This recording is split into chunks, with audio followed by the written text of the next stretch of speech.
rehabilitation of its historic center core. The Seaside Business District, adjacent to Arcata Bay, appears inviting.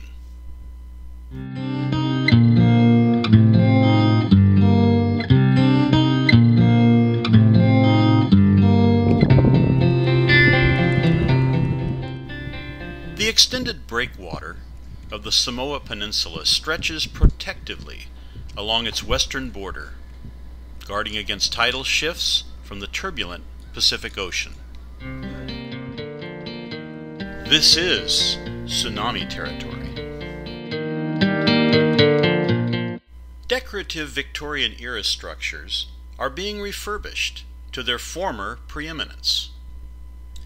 Decorative murals create a sense of colorful vibrancy, and the developmental infrastructure investment is evident. Yet something appears amiss amidst the change. The picturesque seaport touts itself as the lost coast of California.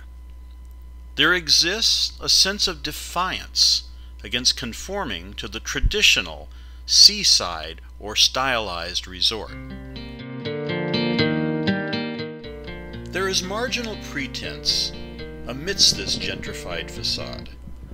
Alongside the civic improvements are a prevalent street population of homeless, drug abusers, and the mentally ill.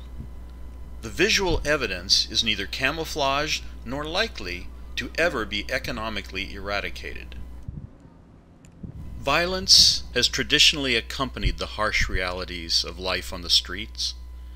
The past of Gary Lee Bullock and Catholic priest Father Eric Freed of the local St. Bernard's Church climaxed into a chilling murder on New Year's Eve of 2013.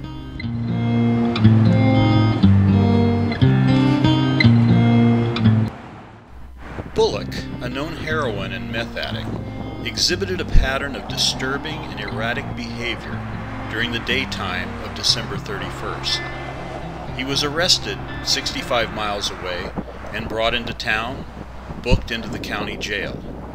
During the transfer, he attempted to kick out the patrol car windows. No one has publicly confirmed what he had ingested that day, but it was strong. He was incarcerated until just past midnight. He was released into the pitch night at 12:45 a.m.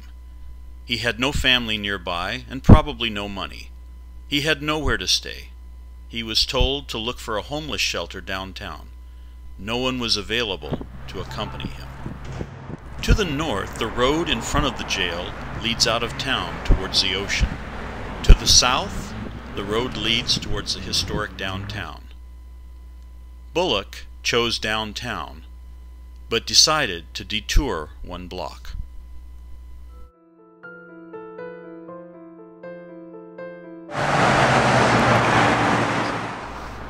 Bullock turned right towards 6th Street.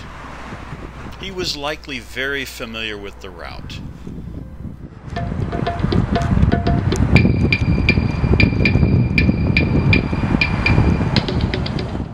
Even in the darkness.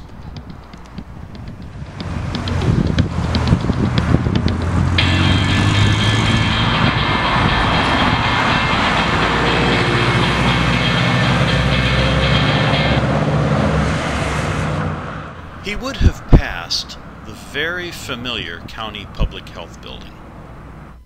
He followed traffic one block further. Eventually, he would arrive at the intersection of 6th and I Streets. This intersection was the location of the St. Bernard Church and Rectory. Churches have historically been considered destinations for sanctuary. For a deranged, desperate, and disoriented individual seeking shelter on a hostile New Year's Eve, he may have considered its portals his sole outlet. Within an hour after his release, the video cameras mounted on the church and rectory captured his erratic sequence of activities and behavior.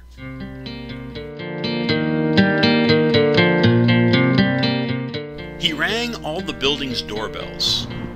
He pounded ferociously on the front and back doors of both the church and the rectory where Father Freed lived.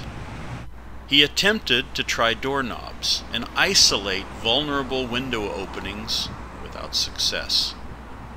Either Father Freed, the sole occupant, was a comatose sleeper, or he was simply used to the solicitations of unwelcome outsiders. He lived inside the rectory and lodged upstairs.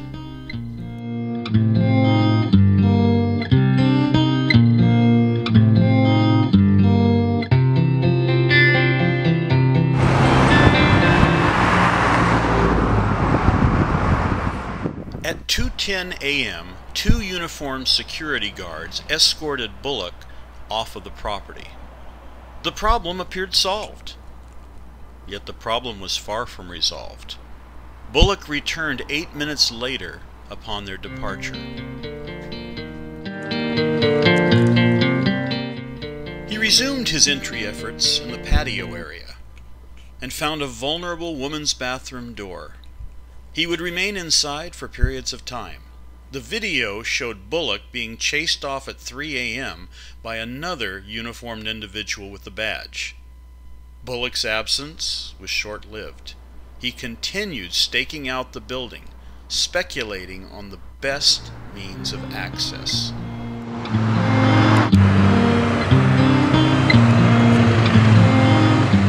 At 4 a.m., Bullock initiated decisive action.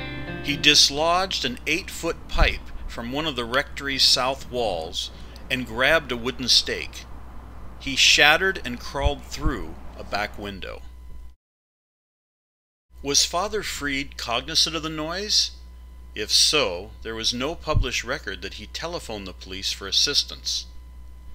During the next 2 hours, Bullock brutally tortured and massacred the priest. No one heard anything in the neighborhood.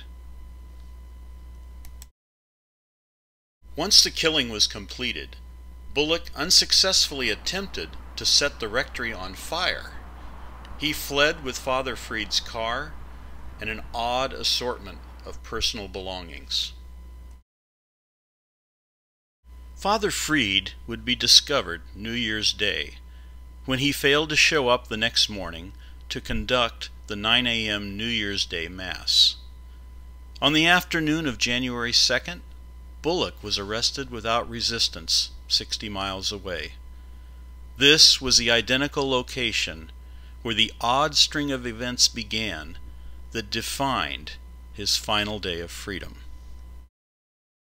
Bullock's insanity plea was rejected at his 2016 trial. He is serving a life sentence without the possibility of parole at the Pleasant Valley State Prison in Coalinga, California. Eureka remains the lost coast. Its homeless still have nowhere to go. The problem is global. None of this tragedy ultimately makes sense. Rest in peace, Father Eric Freed.